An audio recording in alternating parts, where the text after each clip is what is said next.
Mini London McCluskieganj प्रकृति की गोद में बसा ड्रीम डेस्टिनेशन आपका कर रहा है इंतजार। आइए अपने यादगार लम्हों को बिताइए ड्रीम डेस्टिनेशन में। राजधानी रांची से महज 50 किलोमीटर दूर आपका अपना ड्रीम डेस्टिनेशन।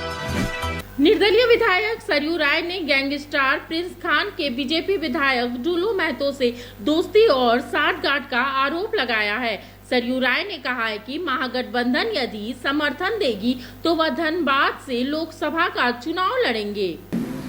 रंगदारी चल रही है, प्रतिवेदन आप देखेंगे, उसको तो मैंने दिया नहीं है, पूरा उसका लिस्ट दिया है मेरे पास से, मैं भेज दूँगा सबको।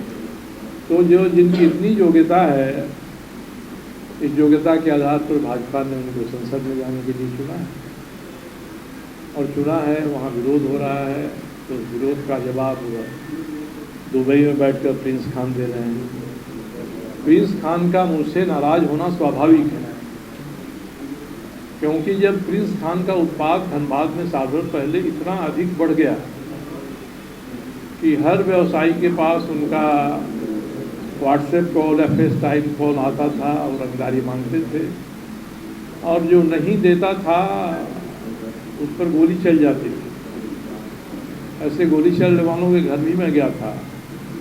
कृष्णा अग्रवाल इसके खिलाफ में अनशन पर बैठे थे। भारतीय जनता पार्टी का कोई एक नेता, सांसद, विधायक, पदाधिकारी उनके यहाँ गया नहीं।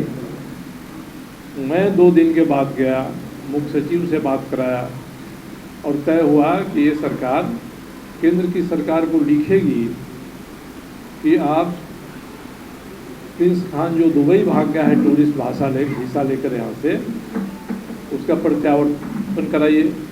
और मैंने वो कागज़ आपको दे दिया है, मेरे ध्यानाकर्षण का जवाब जो सरकार ने दिया है, वह कागज़ मैंने आपको सॉफ्ट कॉपी में भेज दिया है, जिसमें यहाँ की सरकार ने, झारखंड की सरकार ने भारत की सरकार के गृह मंत्रालय को लिखा है, ये कहा है कि इसको वापस बुलाइए, इसका पासपोर्ट कैंसिल कराइए। 6 महीना हो गया, भारत सरकार ने क्या कार्रवाई किया है, जरा भाजपा के नेताओं को, गृह मंत्री से पूछना चाहिए।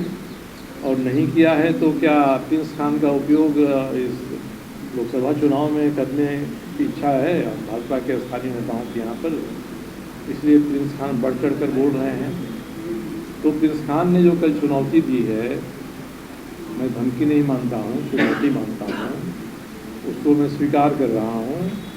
और मैं भी अब जी जान से इसमें लग जाऊँगा कि हाथ में हथकड़ी और कमर में रस्सा लगाकर भारत की सरकार प्रिंस खान को दुबई से बुलाए और इसके जितने गुर्गों पर कार्रवाई इन्होंने अभी तक किया है, उसके बाद जो बचे हुए हैं सभी गुर्गों पर कार्रवाई करें।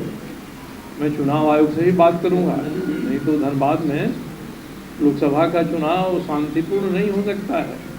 एक तो जो उम्मीदवार है उसकी धमकी अलग, उसके सहयोगी प्रिंस खान की धमकी अलग, और प्रिंस खान के साथ इनकी जेल में रहने के दौरान की दोस्ती है। उस पहले 2004 में एक जिंक कंपनी का स्क्रैप उठाने के मामले में प्रिंस खान के गुर्गों के साथ इनके छोटे भाई पर भी मुकदमा हुआ। तो इनकी दोस्ती, इनकी मित्रता, इनका साथ प्रिंस खान से पुराना है, जेल का भी है, जेल के बाहर का है, 6-7 साल का है। तो 2 धमकी देने वाले चुनाव में रहेंगे तो चुनाव कैसे निष्पक्ष हो, ये सोचना पड़ेगा चुनाव आयोग को।